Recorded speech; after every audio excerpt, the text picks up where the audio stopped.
All right, good. So how about we all stand and we'll say a little prayer. In the name of the Father, the Son, and the Holy Spirit. Amen.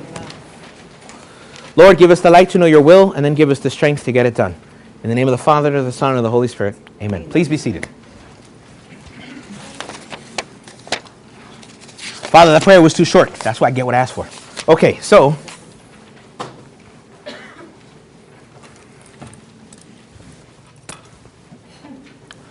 what we're going to begin with, all right, if you're going to be looking at the schedule of the papers all the time, then you should put it away or put it under your chair because it's going to distract you. Okay, so, and then I got one more paper, but that's night prayer. Okay. What we're going to begin with is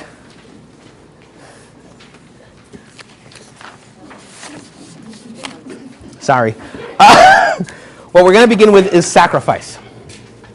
Now let's deal with this idea.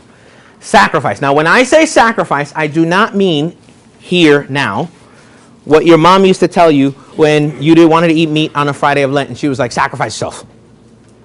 When I say sacrifice, I do not mean when you're trying to do something and it's not going well for you and people are like, you just got to sacrifice a little more.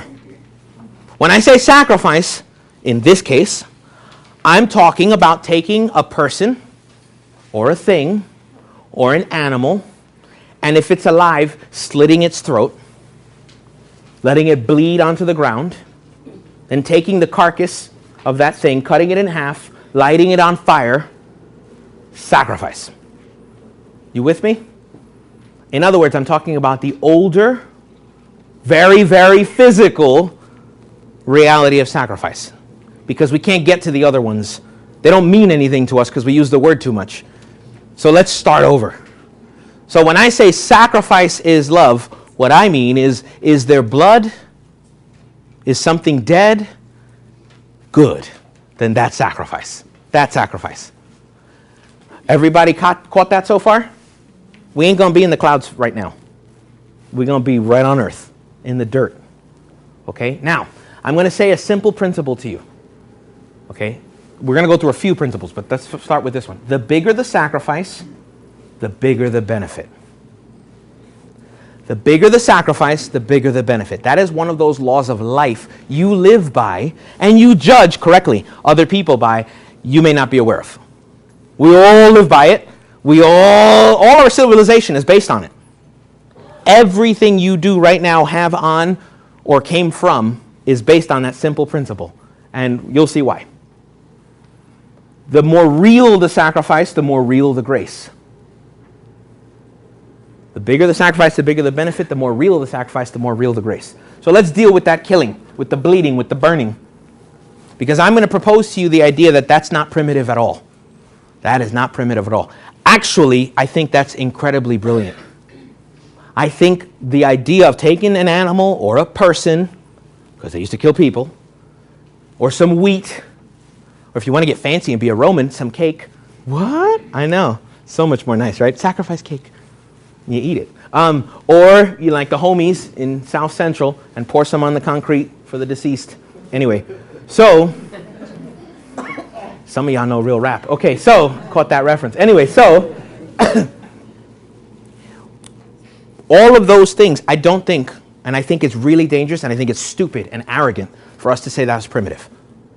I actually think that was brilliant. I think that was one of the smartest things. I would propose to you that is the single most important thing humanity has ever invented. Sacrifice. Do you know how old writing is? Anybody? I don't do questions mostly. This is just for trivia. Anybody know how old we think human writing is? About 3,000. What is it? Yeah, 3,000 BC. It's about 5,000 years ago. That's as far as we could tell. Anybody know how old the wheel is? Now that one's fun because you get two wheels, really. Because you got the wheel when we use it to carry stuff, which is really what we mean by the wheel. But, and this is my favorite part, there was wheels that are older than that. And you're sitting there going, so nobody just thought to put it on the side? Well, no. Okay, they did. But we needed carpentry to catch up. Because you have to have the wheel, the axle, not attached to the wheel. So you got to have tools that are sharp enough to make a wheel with an axle. All right? So they weren't dumb. But we have pottery wheels that are older. No? About 3,500 BC. Same time. Give or take.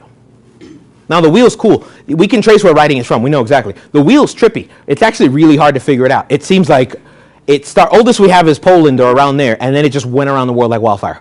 Once somebody was like, yo, check this out, boom, it just exploded. Those two things are considered often some of the biggest inventions humanity has ever had. That's ridiculous and stupid. Sacrifice is bigger. Why?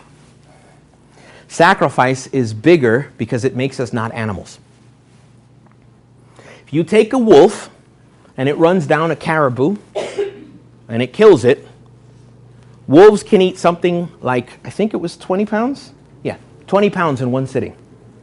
A wolf will sit and tear into the carcass of an animal and eat 20 pounds. That's about the average limit. I mean, that's about the limit of the biggest species of wolf.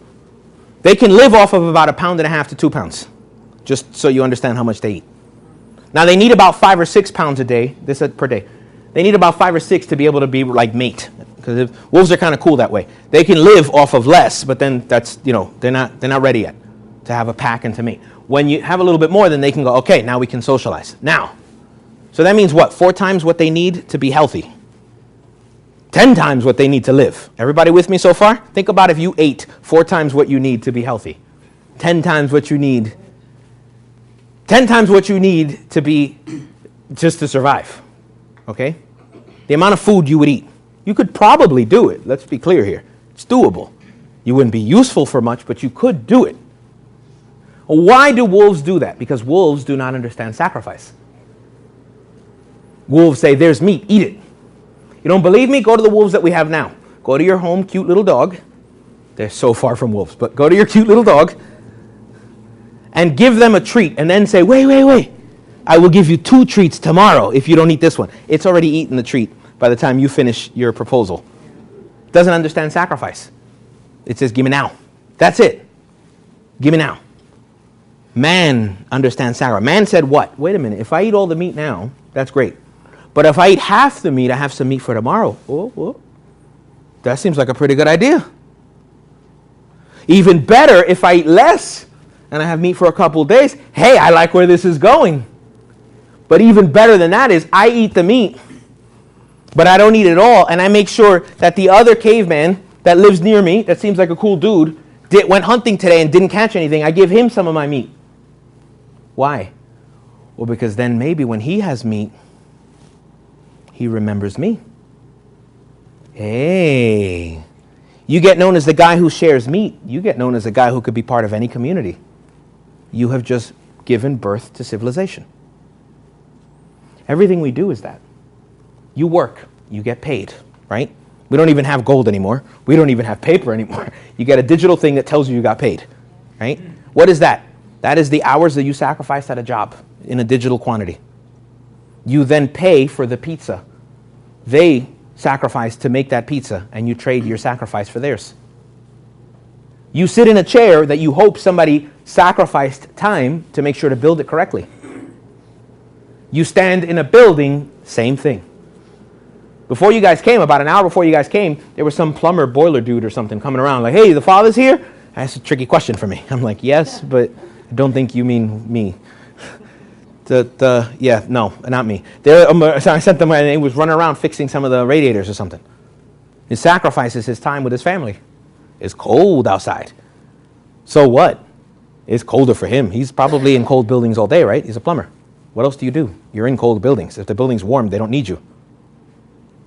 Sacrifices, literally, our civilization is based on it. Everybody get what I'm trying to say right now? Yes.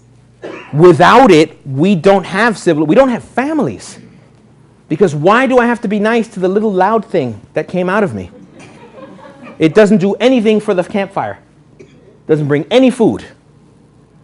Because I give up something for it, because later, it's like awesome. It's like an awesome person. All of human civilization is based on it. That's the difference between an adult and a child. Remember I told you, you judge people based on sacrifice. You don't think so. Watch. What's the difference between a child and an adult? An adult is expected and knows how to sacrifice. It has nothing to do with age, right? There's that great meme with men using snowblowers on each other. It says, men don't get older, they just get bigger. Men don't grow up, we just get bigger. I was like, I'm with that. I agree with that. Yep. Right? You could be big. A lot of people date children. It's nasty. Why? Because do they sacrifice? If they do, that's an adult. If they don't, that's a child. I had a wonderful young woman tell me once, she's brilliant, she's awesome, she's amazing. I celebrated her wedding, and she said to me a little while later, she said, I didn't know what sacrifice was until I had a child. And I was like, oh my God, I'm stealing that. She goes, because up until then, my husband and I could compromise. But the baby doesn't understand compromise. And I was like, you're right. Oh my goodness, I'm stealing that forever. It's brilliant. She's right. That's what sacrifice does. It gives us anything beyond ourselves right now. Without it, you live in the moment. Children do that, right? There's a great experiment called the marshmallow experiment. I'm serious. In which, some of you might know about it, you give children, they took children, right, 6, 7, 5-year-olds, and they give them they put something tasty in front of them. You sit them at a table. And you go, you see that? Like, Do you want a marshmallow? Well, if you don't have that marshmallow for 10 minutes, you get 2 marshmallows. Oh, snap. Watch those kids. Oh, snap. They don't know what to do. They're like, what is it? But it's right in front of me and it's mine. Oh, you see them struggle. It's so cute. They see them struggle. Because it's very hard for them to visualize 2 marshmallows when they can see that really beautiful one right there. And it's theirs. They can have it. Oh, you see them struggle. Oh, it's so cute. They're trying because they're right at that age. You get them real young and they're just like, what? I want it though. But I get 2? Where's the other one? I don't see it. Oh, which is it? You know, and you watch them and they'll do anything. They won't look at it. They try to walk around the room. They just don't want to. Some of them figure out, like, if I don't look at it, it's easier if I don't want it. Sacrifice. Sacrifice is the bedrock of humanity. Of being a human as opposed to an animal. And think about it. We honor the people who bigger sacrifice, the more the honor we give them, right? We name our children after them. We name our countries after them. We name continents after them. Our streets, our roads. We put pictures of them everywhere. We build statues and say, that, be like that. There is a man, there is a woman. That's what you want to be like. Sacrifice. So, let's go back to the primitive sacrifice, which I still think is pretty brilliant. The original sacrifice. Why sacrifice something though, right? Like, why not just swear something, right? Like, let's say this man and I make a deal. Why not just say, I mean it? Forget it. I don't need him. How about this? Let's say I just make a deal. I'm going to do this. Why not just swear it? You know what's funny about swearing? Promising something? It's not nearly as serious as it needs to be. Did a bunch of you make promises 6 days ago? I'm going to do this. Go home and break something that's yours, that you like. And say, I'm not going to get myself a new one because I'm going to do this. I promise you'll take it a lot more serious. The problem with words is they're carried off with the wind, man. The problem is you sacrifice something, it makes something very serious. That last promise you made, when was the last promise you made? Think to yourself. I don't know. Maybe it was coming. Maybe it was here. Maybe it was downstairs. I promise I'll see you later. Maybe it was, let me get this. I promise I'll get you one. I'll get you on the way back. What was the last promise you made? How serious can you take it? Pretty seriously. But sacrifice something, I promise you'll take it forever seriously. Ancient Israel is great. We're going to talk about this later, but ancient Israel is pretty cool. When you sacrifice certain animals, if they were for the temple, the priest would put his hand on the animal and pray over it. And then you slit that goat's throat. You take a goat, you bring it forward, and you prayed over it. And you put the sin of the people on that goat, and then you sent it into the wilderness. That's where a scapegoat comes. You blame a scapegoat, right? And you said, well, we don't want the sin on us, so put it on the goat and send it into the woods, into the wilderness, into the desert, and it would die. That's what the idea, we still call it a scapegoat. Somebody you blame wrongly. You put the sin of Israel, the high priest would do this once a year. He would sacrifice one to God and scapegoat one into the desert. They put hands on something. Take that real serious. Looking at something and you're touching it that you're going to kill in a minute. That's pretty serious. Do you know you did that when you condemned someone to die? So we all know in the Bible they used to stone people. What we don't always pay attention to is you prayed over them. If you were going to stone someone, you had to get around them and everybody pray over that person. Then go get some rocks. I wonder if we did that, if juries had to do that, pray over someone before they condemned them to death in our modern judicial system. I wonder how many people we would send to die. If you were to look them in the eye, oh, it's not safe. Fine, put the guy, I don't care, put the guy behind a glass, but you have to stand in front of him and pray over him. Maybe we'd send some people to die. I'm sure some, but I suspect we'd take it way more serious. That's what laying on of hands originally comes from, right? Be careful. Some of y'all part of that in your spirituality, right? Let's lay on hands, and I'm like, touch me. Father, I want to get off me. Get off me. I know what that means. Open your Bible up. Why do we lay hands on people now? I'll explain that when we get to way later in the priesthood. So when you kill something, it makes it way more important. When was the last promise you made that you sacrifice something immediately right there as a mark of that promise? Oof.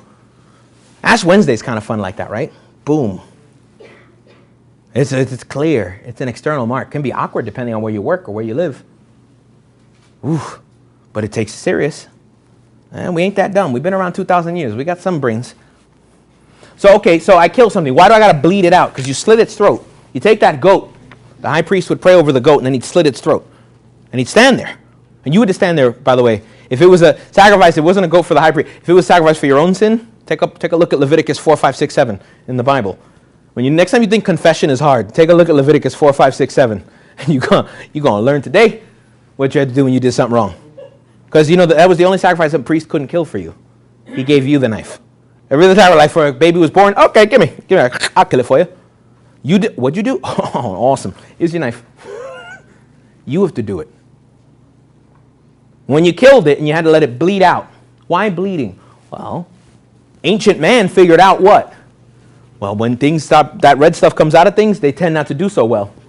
If a lot of red stuff comes out of somebody, they die. Right? Even ancient man can figure that one out. And so ancient man figured out, well, then there's something powerful in blood. Because it's in us, and if it's ever out of us, we die. Matter of fact, even ancient man figured out, because we had trepanation, all the really cool surgeries of the ancient world, we figured out that if it's in us but not in the right spot, you still die. So if you bruise up somebody, their blood is still inside their body, but if you bruise them up somewhere where it ain't supposed to be, they'll still die. That's how important that red stuff is. So when we're going to kill something and we're going to make a swearing, we're going to swear something honestly and take it serious, let's let that blood go. Now we know it's a real promise. That's why. Life is in the blood. That's why we kill something. That's why we bleed it. Blood will make you take something serious, don't it? So one thing's messing around. Somebody falls over. They get up and you just see blood. You're like, you take it real serious all of a sudden. It's one thing it's funny when you fell down. It's another thing when somebody's bleeding. Why burn it? Why burn it? It's so primitive. Woo! It's pretty darn smart. Now, we are inside a room in a first world country building. Let's transpose this. Use your imagination and say we're outside 50 feet that way. Now, I'm going to ask you a question. Think about the answer. Where is eternity? Don't be like, in me. Jesus didn't tell you that yet. Where is eternity? 50 feet that way. Where is eternity? No? Are you eternity? No. You see the end of you. Look, right there. Look, there's the end of me. The earth is eternal. No, I can see the end. Look. People are eternal. Love is eternal. Nope. People die. No? Look up. That's eternal. That goes on and on and on and on and on, especially at night. That's something else. It's cold. Everybody knows it's cold. Yes, but when it's cold, the condensation, the humidity is condensed. You got real beautiful skies out there. You look up, especially when we get away from the city. And you look up. That's eternity. Look up. You ever look up in the daytime and you can see almost give you that vertigo. You can lay down flat. I used to love doing this as a kid. Lay down flat on the earth. Look up and you can give yourself vertigo because your eyes can't focus on anything. If it's blue, it's clear enough. That's eternity. Now, how do I get a sacrifice? So who must live there? Where do the gods live? In eternity. Oh, now they don't seem so dumb, do they? Well, so what? What does that have to do with burning? Well, how do I get something up to God? Chuck it. Like when we used to roof balls, blue balls, when we were kids. Take those rubber bouncy balls, you try to roof it. I don't know why. It never came back and you lost the ball. It seemed like a really stupid idea. Now I think about it, it's dumb. But at the time, it was bragging rights. At the time, it was bragging rights. We wasn't that bright, all right? We were primitive. Okay, so how do I get something up to God? I throw it? Well, it's coming back down. Well, where does smoke go when you burn something? It goes up, but it doesn't stay solid, does it? It kind of becomes part of whatever it goes into. Still want to call them killing, bleeding, and burning something primitive? That's pretty damn smart. I need to get something to the gods. Well, where do the gods live? Well, they don't live there because I can see where that is. I don't live there. Well, they live in me. Shut up, I can stab you and the red stuff comes out. It's not in there. The earth, well, I could see the earth is definitely not the end of that. I'm on the end of it. Well, where do gods live? Well, that keeps going. Maybe up there. Well, how do we get stuff to the gods? Ugh. Why do we need to get stuff to the gods? Well, you want to promise me something. Well, so? Don't you believe me? No. You can kill me and I can kill you. We're equal. Their promise doesn't mean anything. I need you to promise on something bigger than you. Well, the gods will work. Okay, so how do I promise something on the gods? Well, I got to kill something because you can't go back on something you kill, right? And you can't take that back. Okay, so if you can't take that back, okay, well, I got to bleed it because that makes it real. Okay, and then I got to, how do I get that up there? Oof. Well, hey, if we burn it, it rises. And it kind of even disappears up there. The next time you think a reference in the Psalms to the smoke rising to God is a stupid reference, think for a second, did you think of it?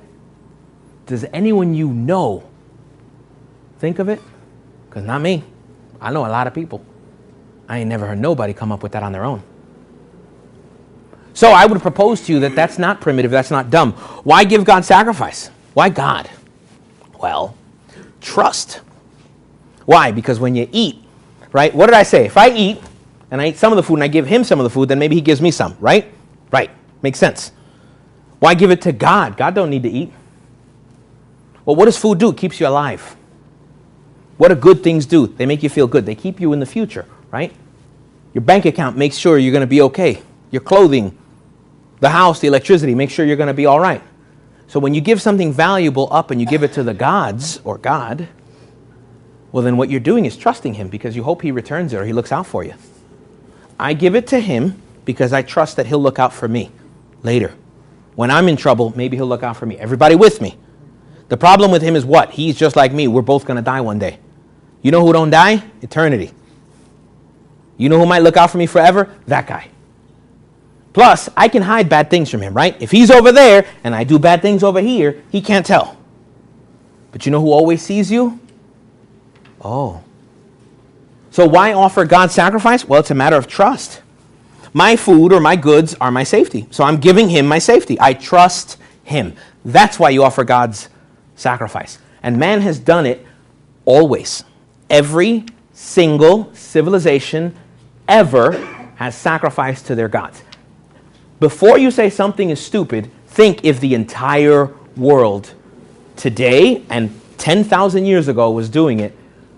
Be careful.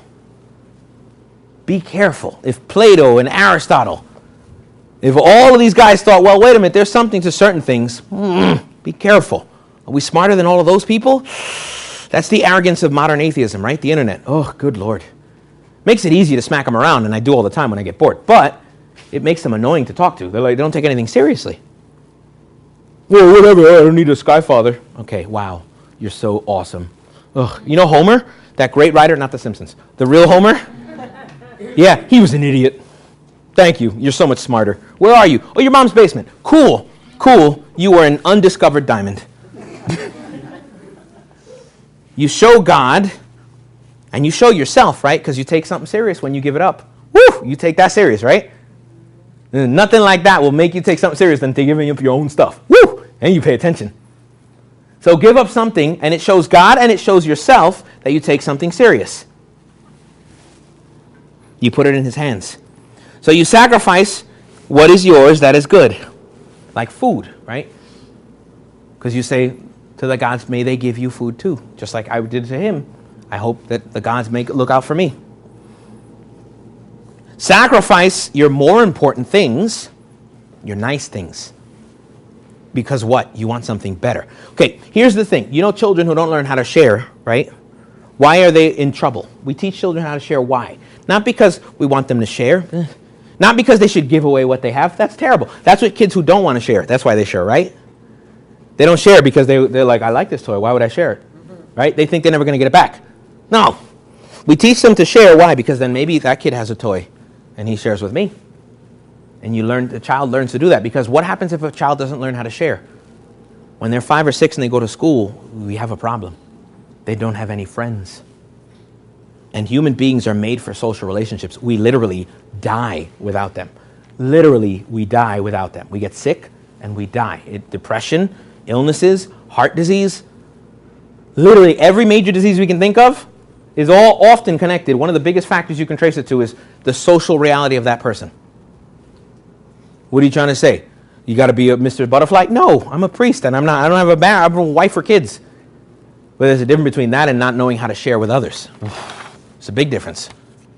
So when we share, right, we teach people to share so that what? So they get better things. They learn friendship, right? Well, I like that toy. Yes, but friends are better than toys, which is hard for a kid to, they're like, well, I don't know. Let them think about it. They'll figure it out. But it is. The better the thing you sacrifice, meat or grain or water or precious things or your toys, the bigger the sacrifice. Now, what is a bigger sacrifice? Now let's have some fun. I just been giving you principles. That's been wasting time. Now let's sharpen our teeth and see what we can mess with. Okay, so what's a bigger sacrifice? Well, we're all cavemen. It's 10,000 years ago or 20,000 years ago. Well, I can give you my meat. Meat is really more sacrificial, right? Because it's much more benefit from meat, more than grain. Okay. And so another guy steps and goes, oh yeah, I'm going to give you the meat from the best animal. Oh, everybody goes, oh. Another guy goes, okay, I'm going to give you the whole animal. Oh. I'm going to give you a cow or a sheep. Oh, you know why? Because those give you food ongoing, right? You don't actually eat a cow. You don't eat sheep. I know we all get hungry and I love meat. But if you keep them alive, they actually give you more, right? For a long time. Sheep give you wool, keep you warm in the winter. Sheep give you milk, right? Depending on the animal, you can, little by little, cows, really handy, right? You can even, depending on what's going on, you can keep getting wool out of a sheep, right? You get 2 sheep, but you get more sheep. I'm going to give a sheep. I'm going to give cattle. Ooh, everybody, oh. What's the single biggest sacrifice you can give? Well, what's the best, most precious thing you own? Me. Not you own me, because you don't. But I am the most precious thing in your life. Anyway, so, all right, let's go down on the plane and let's see who everybody wants to talk to, all right? Y'all got lip now, right? We're on the plane, be like, no, I think I'm going to take a nap now. Everybody's father's friend now.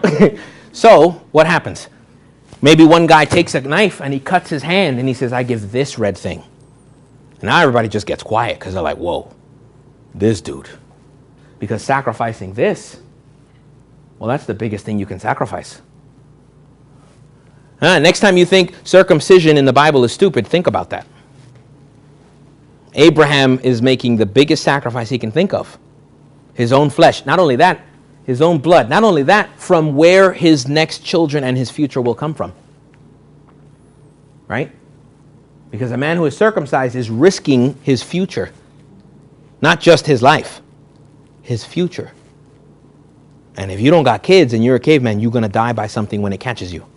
When you're old enough and you're slow enough, something eats you. Abraham sacrificing in circumcision. Do you know what the word for circumcision is?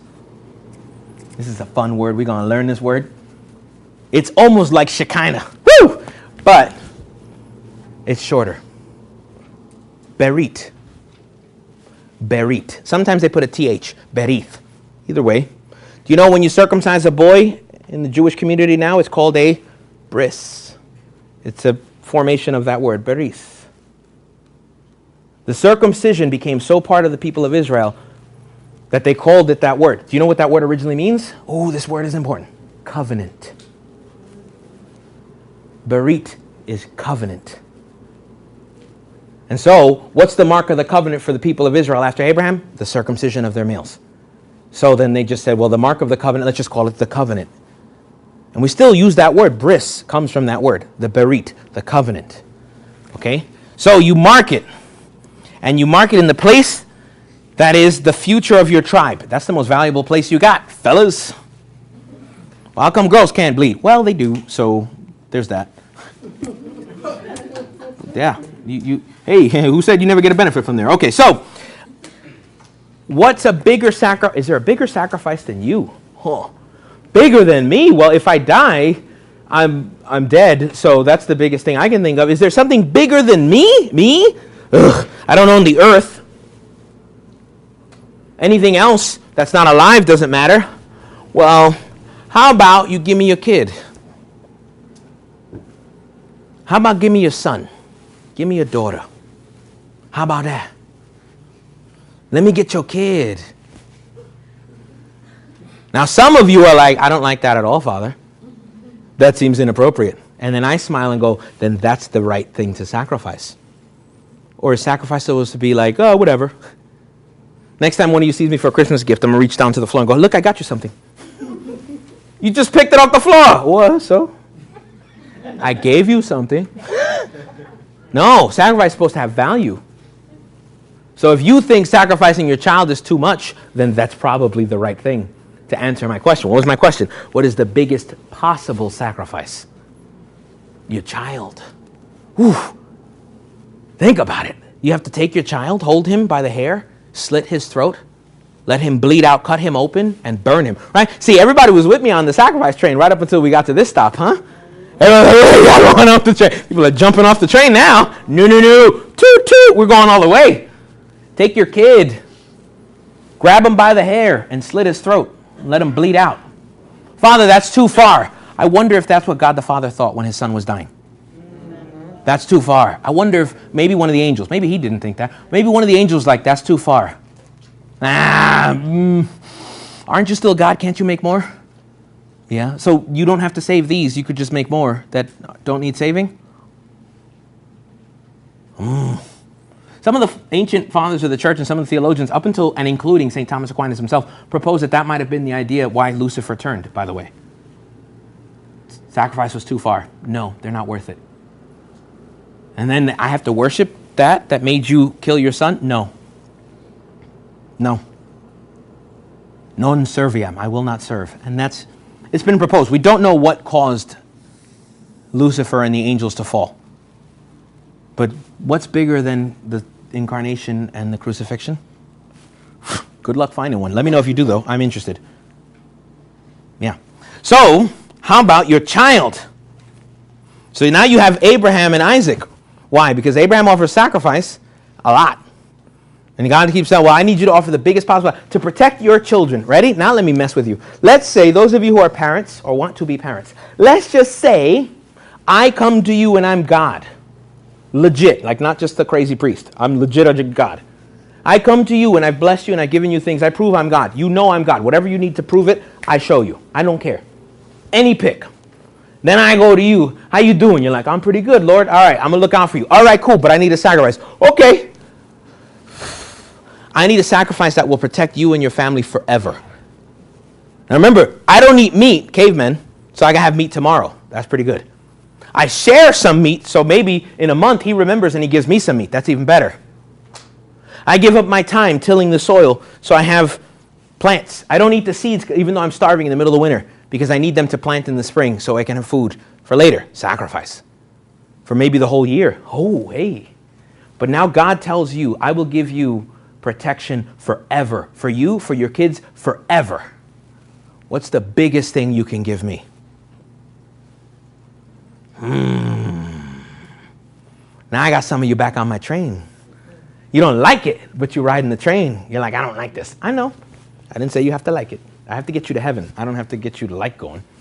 Just have to get you there. What about, so what's bigger, your child or you? I don't know. Well, okay, what's bigger, man or God? What's a bigger sacrifice? Obviously God. Why? Because man is only terminal, right? We only last so long. God is eternal. What's bigger, father or a son? Why not both? And I just gave you the incarnation and the crucifixion. Got it? Did you catch it, or did some of you miss it? Why did Jesus become a man? Well, because as God, he can sacrifice eternally, but he has to die, he has to be a man. And why is there a Trinity? Well, because God the Father sacrificed himself and God the Son sacrificed himself. What's bigger, you or your son dying? Doesn't matter, both. There's your incarnation, in caro, in meat. Incarnation, in caro, in meat. And there's your Trinity, God and man. Everybody with me? Next time your internet friend goes, that's so dumb, why do you believe in three? You can go, oh, actually, excuse me. Actually, I know, right? Actually, and you can explain. That's why he had to be crucified. That's why the killing, the bleeding, the burning is not primitive. That's why it's actually brilliant. And that's why we did it for tens of thousands of years before Jesus did it. Why? God had to teach us how to do it. So that when it came, we understood what was going down. Everybody with me? You got to teach someone. I could do something amazing for you, but if you don't know, what does it matter? And if I have to have you do it, how? I didn't teach you. I got to teach you. Next principle to look at. Sacrifice is love. Now, I told you already, we sacrifice to reach a higher goal or a better goal. We tell college students and graduate students, don't drink so much.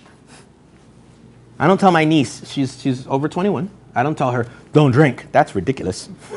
She's in college. That's absurd. But I go, hey kid, don't drink so much that you can't do work. Why?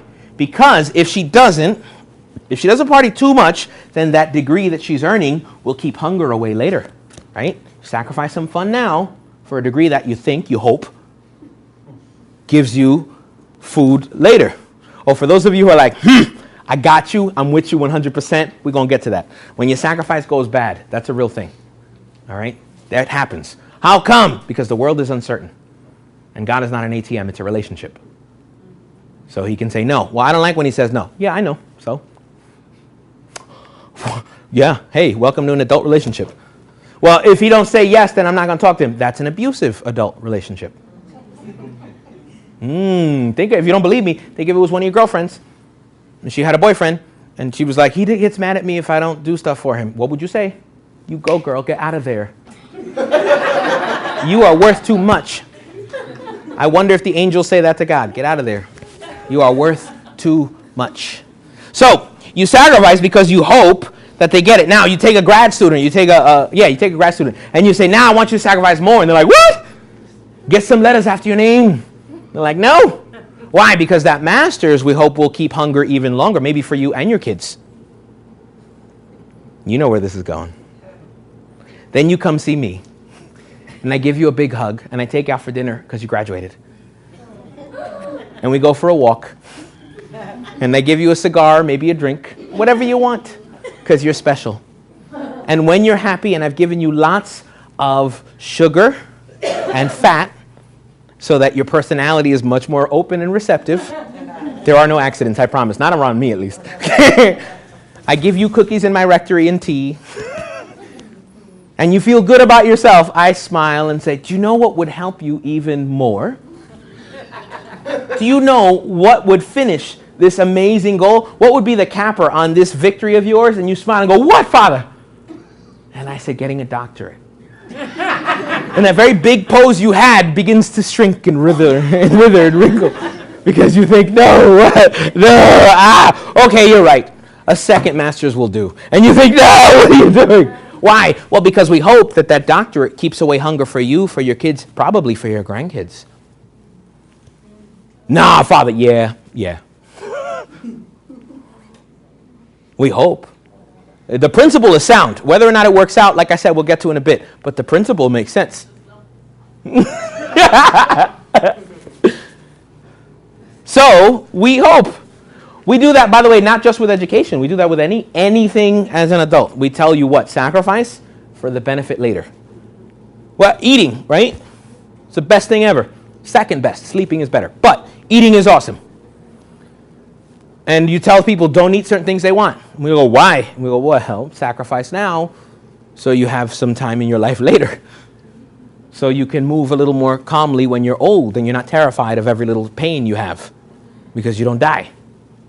Right? That's what we do. It's really hard to imagine it, right? Because the marshmallow's right in front of me. You're saying I got marshmallows in 80 years. I'm like, what? I feel like that kid. 10 minutes is a long time for a kid. 80 years is a long time for me. Let me tell you right now. Vegans live longer. What, 7 years longer? 7 pathetic baconless years longer. Horrifying. No, I'm kidding. Vegans are awesome, I guess, if there's any here. You're awesome without bacon. Anyway, so, no, you sacrifice, right? And then what do we do with soldiers? Statesmen, right? Heads of government. Leaders of whatever tribe they are, whether it's an actual tribe or whether it's a country or a people. What do we say? They sacrifice for something even more unique. They sacrifice something non-physical, right? For their country. Can't hold your country. I love my country, but I can't hold her. They sacrifice for their people. That's even harder, right? Maybe your people don't have a country. They're part of a country. So sacrifice for their people. We hold them up, and we should, because they sacrifice something, and it's longer than they will be. They won't even see it. If they do it right, if they sacrifice correctly, the benefit will be way after they died.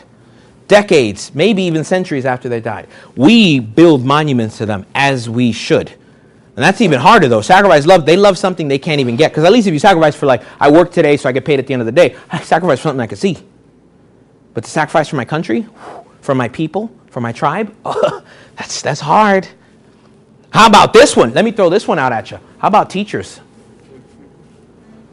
You sacrifice for somebody else's future. What?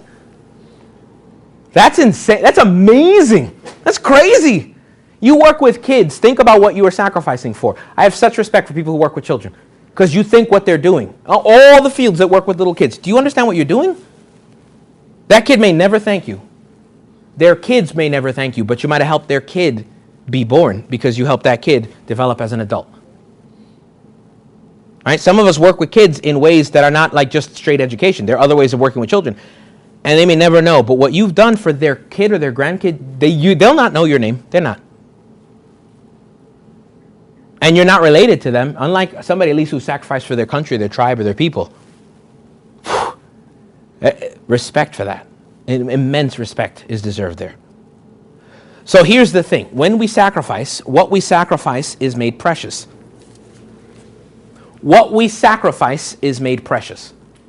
So when we sacrifice, for example, you see people who do this, right? They, for St. Baldwin's, they grow their hair out and they cut it to donate for people, to make wigs for people with cancer. That hair is precious because it was donated. They've sacrificed part of their beauty, which is why, and they gave it. You don't just treat it poorly. If I found that, I'd be furious. If I found somebody, I don't care what disease you got, I'll punch you in the face. If some little kid, you see little kids do it, right? Those little 8-year-old kids, and they get on YouTube. I did it with my daddy, and I'm going to cut my hair. A little 8-year-old kid, you throw that out, I'm going to punch you in the face. I don't care what you got. I don't care. You sick? You're going to be sicker. I'm going to make you sicker. How dare you? That was a sacrifice for you. What we sacrifice actually takes on a value. In fact, we have a word for it. It becomes sanctified. Because the word sanctus, holy, means set apart. Let's go back to those caveman times. Something that doesn't belong to us, right? So the guy who says, I'm going to give my sheep, everybody goes, whoa. What does it mean? You give the sheep, we all have some? No. The whole thing goes to God. I set it apart. Everybody with me? Some ancient peoples and tribes had land that was set apart. You don't go there. That belongs to God. You don't touch that. That belongs to God. Leviticus 3:16. All the fat belongs to the Lord. That's why I'm holier than all of you. The slow kids didn't catch it. That's okay. All the fat, but it's really Leviticus 3:16. It belongs to the Lord. So you didn't eat it. Even the priest didn't touch it. You're like, oh, that belongs to God. You let it burn and sizzle and go away. Why? Because fat keeps you the most alive, by the way. Despite what modern world thinks, in the ancient world, fat is what made you alive. The fat of the animal is the best part because that's the most amount of calories. Calories in is more important than calories out if you want to stay alive. If you want to lose weight, calories in are less than the calories out. It's really easy. Okay? That's why all the foods that are good for you, taste good and you like, are bad for you because they're high in fat and sugar. Why? Because we're designed to crave it. We're designed to crave it. It keeps us from starving. Well, Father, I disagree. Okay, open a book, any book, Harold and the Purple Crayon. Start with that, and you'll get to the point where you realize, I'm not saying should you be unhealthy about it? Of course not. And why are we unhealthy? Well, because we can produce that fat so easily now. That's risky. So you used to have to run after something that had fat on it, right? You can't grow it. So you lose weight. You kept certain shape. Things with fat, you got to go for it. You got to chase it. It's not. Now we just go to the supermarket. So that's not good, yes. But the science is undeniable. It's also why you feel better. It's also why I give you chocolate. I'm being honest. I'm showing you some of my tricks. They'll work on you anyway. Okay, so, I don't mind. I'm still going to use them on you anyway. Okay, so what we sacrifice becomes precious. That's why we treat people who sacrifice their lives, their bodies are treated with respect. In a sense, more respect than other bodies. Why? Because that body was sacrificed for something. Everybody with me? The scars we have from war, we keep and we honor those. There's a pretty cool theory out there that psychologists said that the modern love of tattooing is because we don't have scars, battle scars anymore.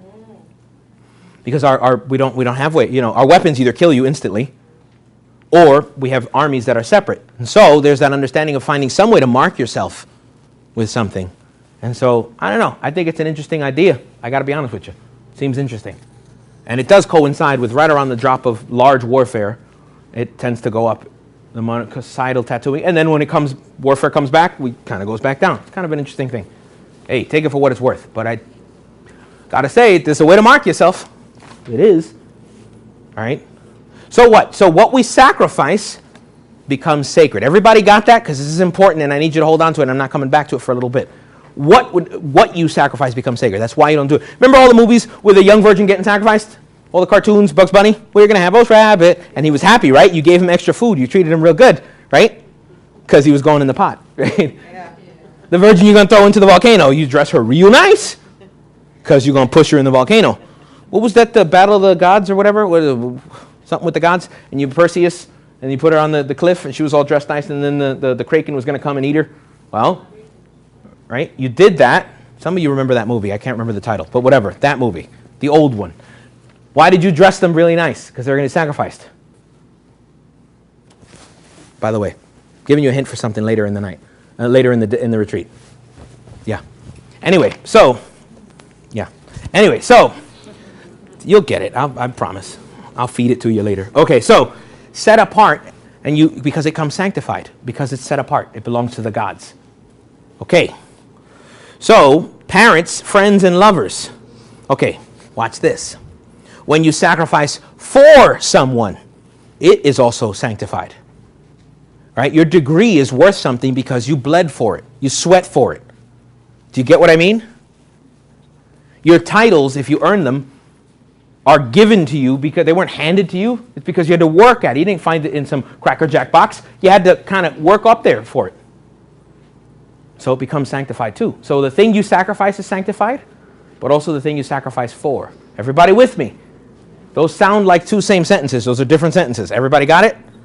Okay, so when I sacrifice something, I set it apart. It becomes holy because it's going to be offered to something higher. By definition, it becomes holier than itself. You get me? Right? Even money, right? Money, if I give it for something, I'm assuming the thing that I'm giving it for is worth equal or more value.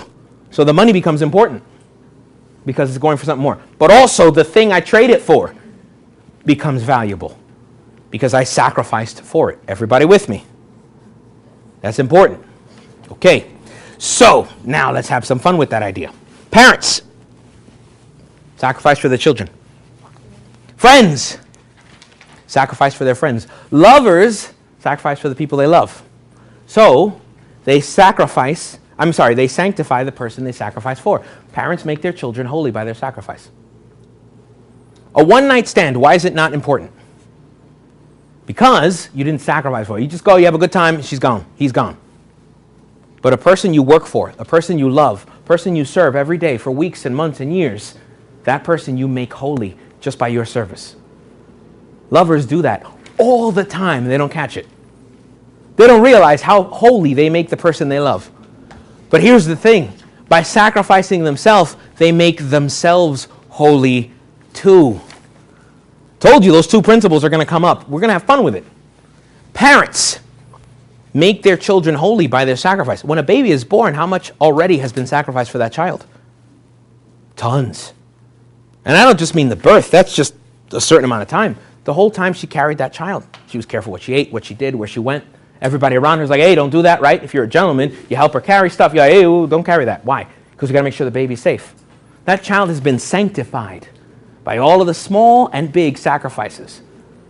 But here's the kicker. That's just the beginning. As they grow, there are more sacrifices done. That child becomes holy because you're sacrificing for it, right? Remember, I know some of you are like, wait, I'm losing you. When you sacrifice for something, that thing becomes holy. But also, when you sacrifice, the thing you sacrifice becomes holy too.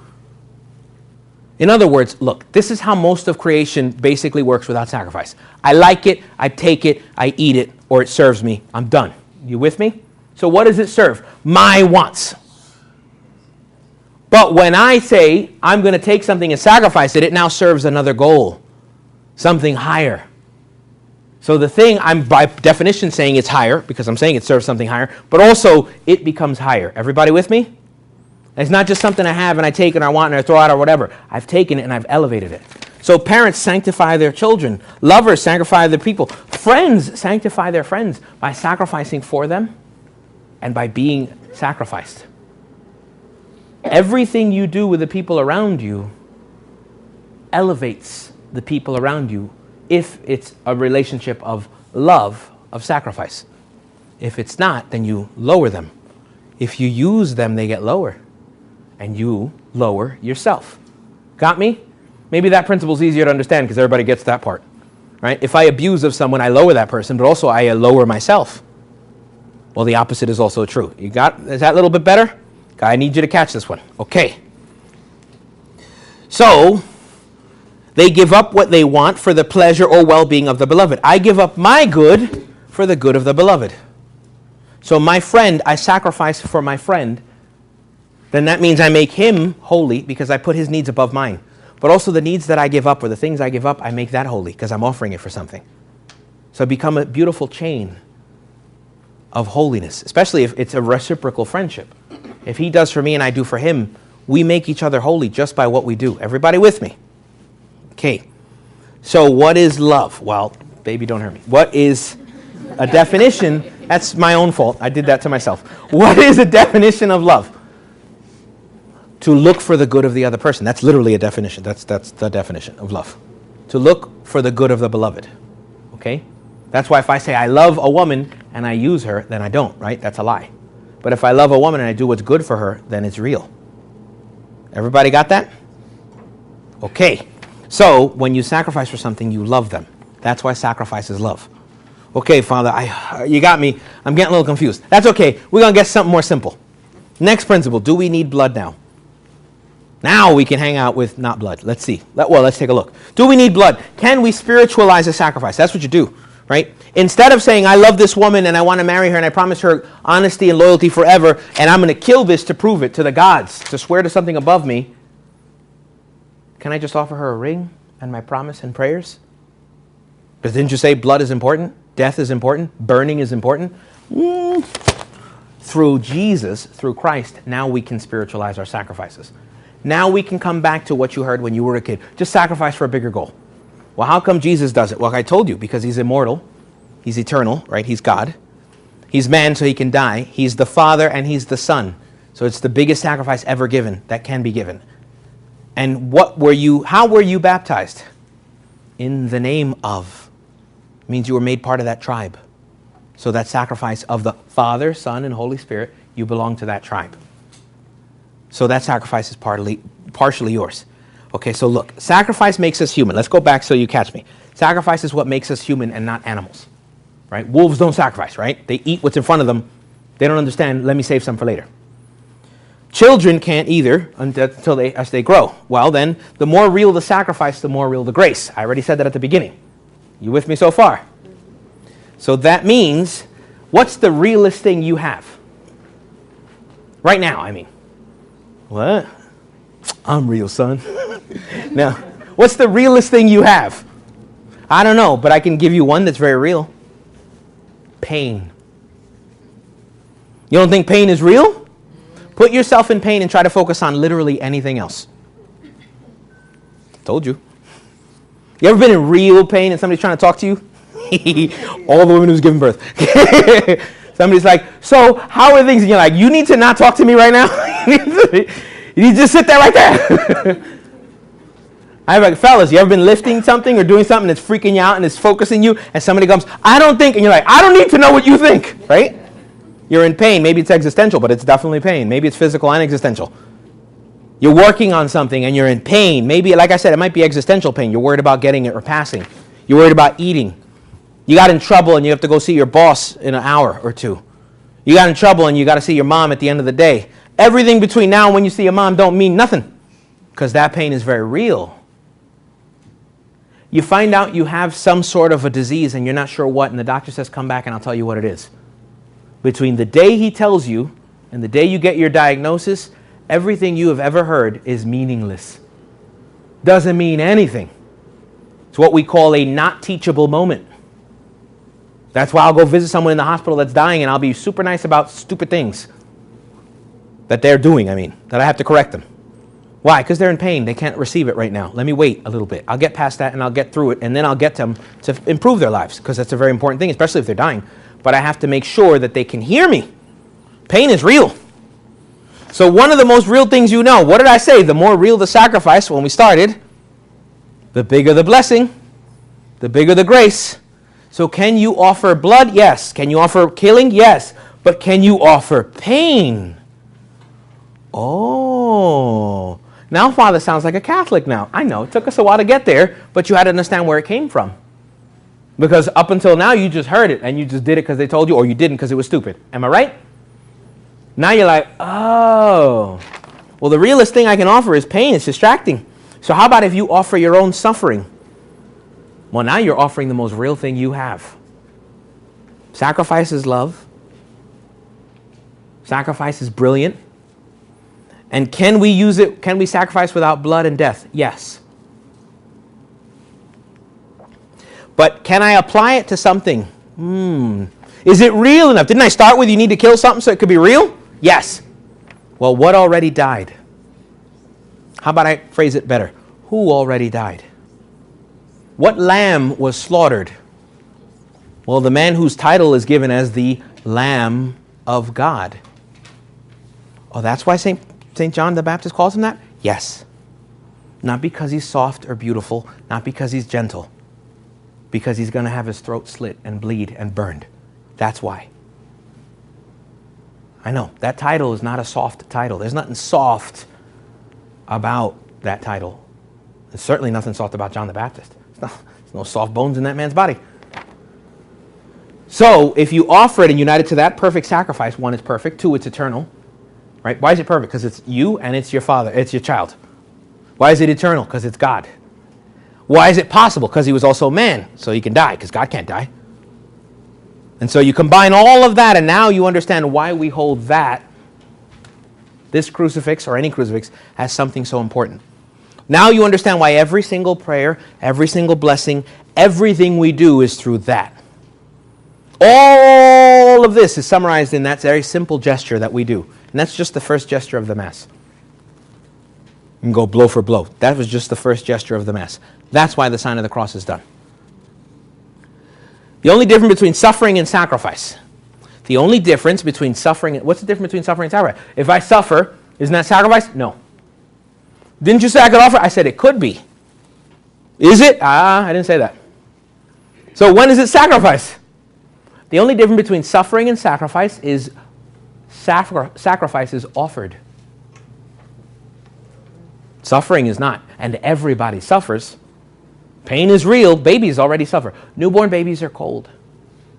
And it's the only thing they've ever known. If the only thing in your life you ever knew was cold, don't tell me babies don't suffer. That's horrifying. The only thing you've ever known is warmth and love. And then the first thing you know when you're not warm and loved in that one special place is cold.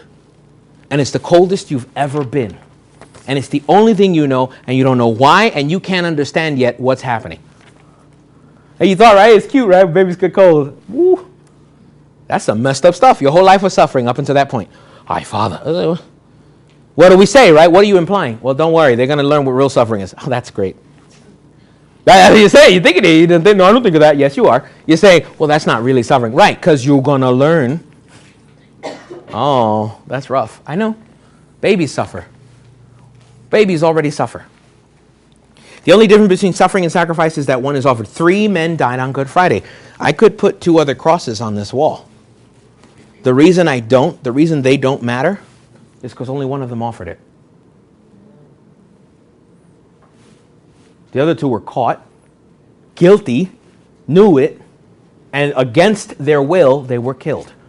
Jesus was killed against his will. No, he wasn't. He's very, very clear about that. I am the good shepherd. No one takes my life. I lay it down. No one takes my life from me. That's the Gospel of St. John. How about that? What does he say? What does he say to Pilate? If I wanted to, I could have 12 legions of angels here.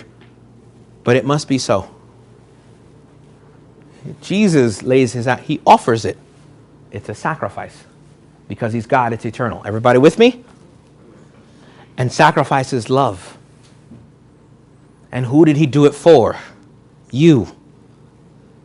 That means he made you holy because he loves you. What does that do to his sacrifice? Well, when you sacrifice something, it becomes holy. That means his sacrifice is holy. Everything I'm saying to you, we've broken down piece by piece and just put it like Legos together. All I'm doing, and I'm saying sentences you've heard since you were little kids. But maybe nobody took apart the parts and put it together. So I know some parts there, as you were walking with me, I know some of you were struggling. You're like, what's going on, Father? Don't you dare tell me you're sleepy. Was you sleepy 6 days ago? Don't you dare tell me you're sleepy. Some of you are trying to do the math on that one. You'll figure it out. New Year's, I meant. New Year's Eve. Yeah, here you go. Hey, what's going on? Wake up. Booga, booga, booga. Some of you are missing it. So,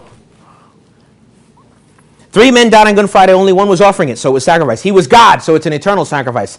Sacrifice is love. Therefore, the crucifixion is a eternal sacrifice of love. I backed up every word in that phrase. So, berit. Now, let's look at berit and that covenant. We're going to finish with this, but the problem is, how do you join that? And this is where we're going to bring you in. You're the top of this little Lego thing we're building. Well, what's that covenant? Well, what's the difference between covenant and contract? Covenant is a type of contract? I guess. You could go with it. Yeah, sure. Here's the problem. A contract is, I trade him for things, right? So at the end of that contract, he has some things. At the beginning of the contract, he has some things. I have some things. At the end of the contract, he has new things. I have new things. Everybody with me? That's a contract. A covenant is trading. No. A covenant is people. And it's not about owning people. It's about two people becoming one. It's about two groups of people. So let's get more specific. My daughter falls in love with his son. So he and I get together. We slaughter a goat. We slaughter a lamb. Maybe we slaughter a bunch of things. We let them bleed out. We burn it. And then we eat some of it. Whoa, wait a minute, Father. You said everything belongs to God. But that's just for pure sacrifice. Sacrifice where you become part of the sacrifice. Well, how do you become part of a sacrifice? I got to burn you? Well, that seems like a very short sacrifice. Very short covenant. I love you. It's over. It's the best wedding ever. Ended with like a craziness. No, you got to do something. Well, how do I join the sacrifice? Well, I can eat of it. Well, why? Well, because then I can't say it didn't happen. I can't say my daughter didn't marry you. We ain't family. I'm killing you. Because I ate of it. It's part of me. Where does food go when you eat it? It becomes part of you. No, Father, it goes out the back. No, does that look like what I ate? I know, because some of you were like, it goes in the toilet. So let's do this. Let's go. Let's do this. I was reading homilies by St. John Chrysostom, and he answers objections people in the crowd without them saying it. Let's do this. Greatest preacher ever lived. Does it look the same? No. Do I go all the time? No. Do I go as much as I eat? Not if I'm healthy. So it's connected, but it's not entirely there. And there's a lot less of it than what I put in. So some of it becomes part of me. So when we make a covenant, now that's not just a contract, right? That's for stuff. When it's a covenant, covenants make two parties into one. A contract is things traded between two parties. Everybody with me? So if we make a covenant, right, so we become family. That's what a covenant means. Because two parties become one, it becomes a family. Well, we become family. So like I said, or let's make it easier. I give him my daughter in marriage. They fell in love, and he was like, oh, I want to marry my, yeah, great. So now we're family. Why is that important? Well, now I can't go kill his tribe, right? That's why kings did that, by the way. What's that meme? My daughter wanted to be treated like a princess, so I married her to the king of Poland. Like, it's a thing, because that's what you did in the ancient world, right? You married off your kids. Why? Because then we can't kill each other. Because if we married, then our kid, oh, man, that's my grandkid. I want to kill him, but that's my grandkid. Right? See, we're related now. So that's why covenants were used to seal things. Okay, so when you enter into a covenant with someone, we become united. We both offer sacrifice for each other. There we sanctify each other, and we sanctify ourselves. Remember, and for our future, we sanctify our future. It's a whole lot of holiness going on when you enter into a covenant. You with me? I know some of you are struggling. Some of you are tired. Everybody stand up. Come on. Come on. I'm not asking. Everybody stand up. Come on. If the pregnant woman can stand up, everybody can stand up. She's carrying two people. All right. Good. Now I want you to look at the person next to you. Pick one. Don't look at both. That's weird. If you can do that, though, we could. That's pretty cool. Okay, so. And I want you to say, you are part of the covenant. You were sacrificed for. Now sit down. I was just distracting you so you could wake up. All right, go. So, I mean, everything you said was true, but, it is true. But, all right, so, when you enter into a covenant with someone, we become united. So how do we make a covenant? Let's say he's going to marry my daughter. Well, what we do is very specific. We make an oath. I swear to you that we are now blood from now on, or something like that. Yeah. And he swears he will take care of my child forever. Starting to sound like a wedding, don't it? Mm-hmm. We swear it. Then we take something, because we got to make it serious, so we got to kill something. So we take the best thing we can find, right? I don't know, the best of something he has. The best of something I have. We kill it. We let that blood, that red stuff run. Once it's done, we cook it. So the part of the God that goes to the gods is going to them. And we take some of that's cooked and we eat some. And we call it a feast, right? We all eat. Everybody eats. And now he's part of me and I'm part of him. So you can't go back on it. Everybody with me so far? Okay. Now, if you want to get really specific, that sacrifice before you killed it, you take some hands and you lay hands on it. I told you, when you lay hands on something, it's to prepare for sacrifice. When you lay hands on something in the Bible, it's to prepare for sacrifice. Always and every time. Well, why do we lay hands on priests? Because they're meant to be living sacrifices. That's why they don't get married. That's why they live apart. Even in the Old Testament, when they were married, they were not allowed to be with their wives while they were offering sacrifice. When they rotated on into the temple, because you need hundreds and thousands of priests. Everybody was offering animal sacrifices. They weren't allowed to be near their wives. By the way, they're also not allowed to inherit land. The Levites were told, every of the 12 tribes, 11 could inherit land. Levites said, you know what your inheritance is? God said, me. Some of y'all think, big deal. Well, we'll get to they pretty gangster group, okay? So, they lay on hands, you have the meal, we have blessings, and then with the meal, because it's an oath, you have blessings and curses. So blessings are, because we are together, I will always make sure, and may the gods, if there's multiple gods, or if there's one, because Abraham's really the father of monotheism, right? Before him, nobody understands that. But they were sacrificing before him. But let's say Abraham. I would say, may God destroy me if I ever do anything against you, because you are blood of mine now. That redness is our redness together. And he says something like that, a curse. And a blessing, and may God give you everything that is mine. When I leave this earth, I give it to you, that you might. May you have 1,000,000 children. And you say something like, may God praise you, and may your name be remembered forever in our family and in our tribe. You see, you with me? Sure sounds like a wedding now. I had a wedding on January 1st. All right, we didn't kill something. That lamb had already been sacrificed. But other than that, wait a minute. Well, it wasn't done between the fathers, right? The son and the daughter stepped forward of those two families. But the father's right there, the mother's right there. They had witnesses, because it's something solemn, an oath. And they said forever, basically, forever. And you said forever, right? So, yeah, when you make a covenant, so we need what? We need a few things. We need a solemn oath, we need a blood sacrifice with laying on of hands, we need a ritual meal, and blessings and curses. Now, why do you use a priest? We could do it. Seemed like it worked pretty good. Well, now I'm going to explain where the Levites come from. Okay, God goes to Moses, I'm going to free the people. Everybody knows that part. You saw the movie, 10 Commandments, right, with Charlton Heston? So God goes to Charlton Heston, come forward, and Charlton Heston, I will free my people. He has a great way of speaking. So he comes forward, and he frees the people, right? And they go, and what do? They go, after all of this, to come to Mount Sinai to worship the living God. And what do? He goes, I'm going to go get the rules. I'll be back in a bit.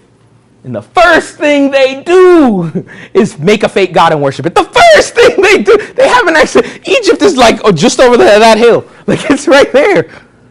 And they go worship a false god. So what does God do? Well, Moses comes back down the hill and he says, what is this? What have you done? And he takes the golden calf. What did they make? A calf, right? Takes the golden one and he breaks it. And he fuses it with fire. He breaks it down. Can you slit a golden calf's throat? No. But you can melt that bad boy. And if you fuse it with cold water, it becomes dust and powder. Then you make everyone drink it. That's what he does. Now, you might have thought up until today He was just mad. That's a reasonable conclusion, and he probably was. But now that you understand what you do with a covenant, now what you understand, that covenant that he and I made, what do? We ate of that thing we killed. As a mark forever, we're part of that. Forever. Right? What comes in stays in. So they made them eat of that golden calf. You want to worship this? Fine. And he destroys it and he fuses it and he gets the water and he says, come here. Everybody who sacrificed to this, drink some of this. So they have some of that gold in them forever. And then one group says, I stayed clean in the middle of the horror of the blood and the sex, because the word is revelry. There's sound of revelry in the camp. But that word in the Bible is very unique. Look up that when Moses says there's a sound of revelry in the camp. Look up that word. It's crazy. It's like a Marilyn Manson concert combined with like, I don't know, a party combined with like Mardi Gras, combined with drugs, combined with war. That's that word, revelry. Okay, it wasn't a party. Okay. In the middle of all that filth, there's a group that remained clean. Of the 12 tribes, there's one group. The Levites. They didn't offer sacrifice to the golden calf. They didn't join in. So what does he say? Moses says, you will be chosen. You're the only ones who are pure. You and your descendants will be the priests from now on. Because all the others were part of this.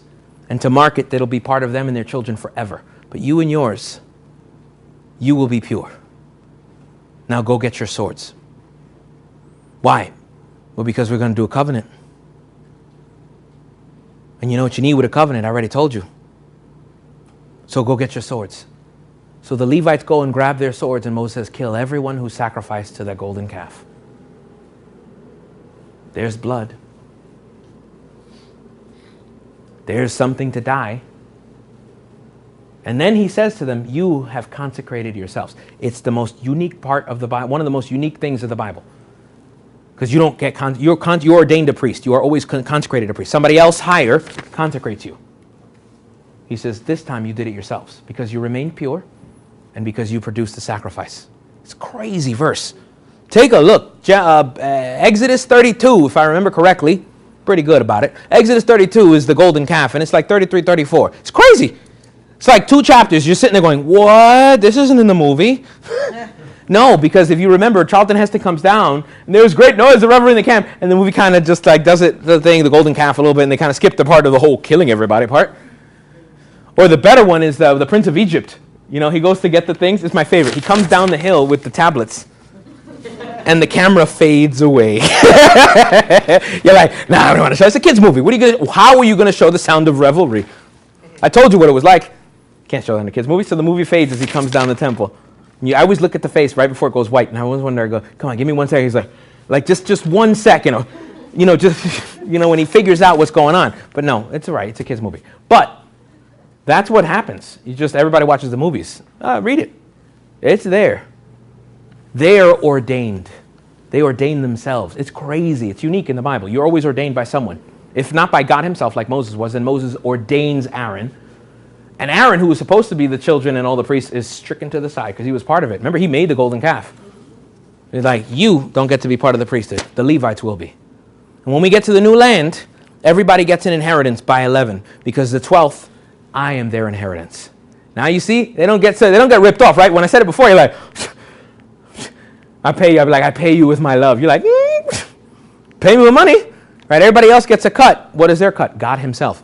Because everybody else is not worthy. Now you see it in that light, and then you realize that's why the Levites are used. From that moment forward, nobody else is allowed to offer sacrifice. Must be a Levite.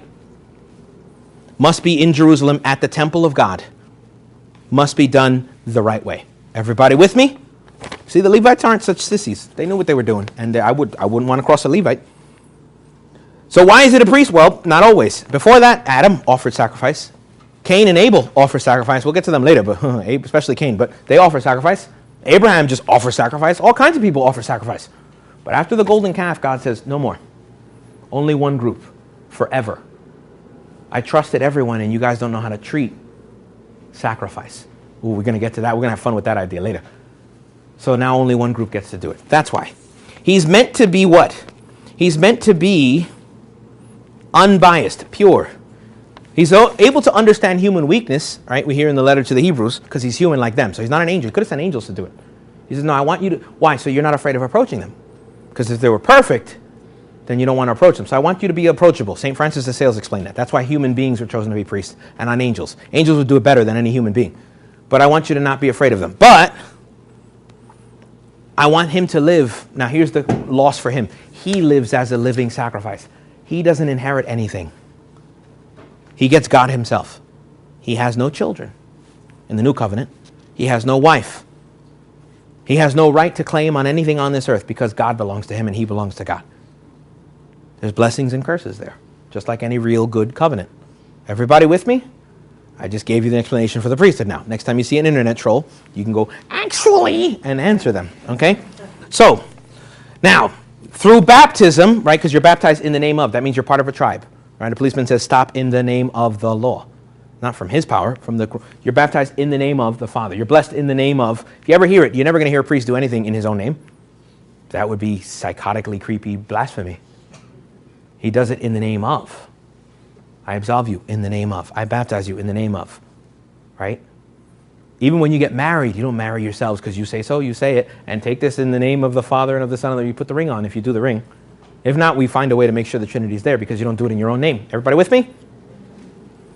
So you, through your baptism, because that's the first sacrament, you enter into the covenant, the berit, that covenant with God. Now, what does that mean? That means not a contract. You do this, and I'll do this for you. You do that, and I'll do this for you. No, a covenant, that's a contract. A berit is we are part of each other now. We family now. We're together. So you enter into God's group. You have access to the other sacraments, and now you share in the priesthood of Christ. Because you're part of him. You're part of the body of Christ. We are the body of Christ. Watchful and wounded and weak, right? Something like that? Mm-hmm. I don't know if I got the verses all right, the words all right, but it's been a while. But I love that song. We each share in his priesthood. So what is a sacrament? Well, sacrament is a visible sign of an invisible grace instituted by Christ. Visible sign, here's bread, here's wine, of an invisible grace. The body and blood of Christ instituted by Christ. So there's only 7 of them. Boy and a girl, miss, come forward. A boy and a girl stand. I'm super exempt from doing this because I'd get in like super trouble. But a boy and a girl stand, and at one point they look at each other, they hold their hands, and we say our vows. All you see is a boy and a girl holding hands and saying some words. What really happens? Visible sign of what? Thank you, miss. An invisible grace. Their souls, their future, their fate, and their past, everything is united. That's what marriage is. My past comes with me, it's yours. My future comes with me, it's yours. And we figure this out from now on forever. Together. Visible sign of an invisible grace. So, there is a role for the priest in the new covenant. Why? Because there are certain sacrifices that belong to the universal church. The sacraments. But you are supposed to share in the sacrifice as well. You share in the priesthood of Jesus. Your sufferings can be sacrifices. So, your suffering can be a sacrifice if you unite it to Christ's. You sanctify God, you trust him, and you restore your own relationship with him. We're going to get into those other parts later. Everybody with me? Your sufferings, you can choose to offer them up. The reason I called this talk, Sacrifice is Love, is because I needed you to understand what sacrifice is, why do we do it, and why is it love? Everybody with me so far? Now, we're going to finish. The retreat really began already, but your part of it begins now. We'll finish with a prayer. In the name of the Father, the Son, and the Holy Spirit. Amen. May Almighty God direct us in our thoughts, in our words, and in our actions, that they might begin with his inspiration, continue with his grace, and have their end bringing us closer to him. We ask this as we ask all things through Christ our Lord. Amen. In the name of the Father, the Son, and the Holy Spirit. Amen.